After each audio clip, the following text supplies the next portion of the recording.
Hey, this is Morgan Titus, sales manager for the Greenville office here for America's Home Place. And as you can tell by this echo, we're here at a house that's being sheetrocked right now. It always echoes during the sheetrock phase.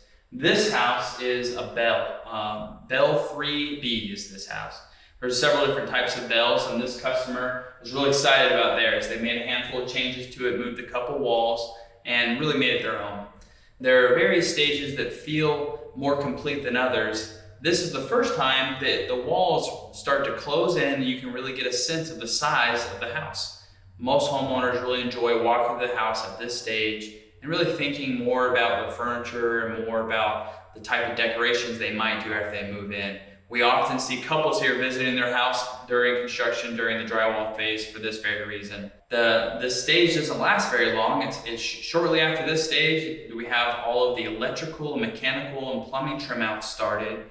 And you start having trim and paint and flooring being put in. And we're very, very close to the finish of the job. This is beyond the halfway point. But again, as you build your home with America's Home Place, make sure you take the time to come out here and visit your house during the sheetrock phase.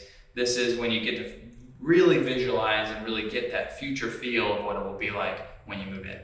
Make sure to visit us at americashomeplace.com. We'd love to hear from you and looking forward to being in touch.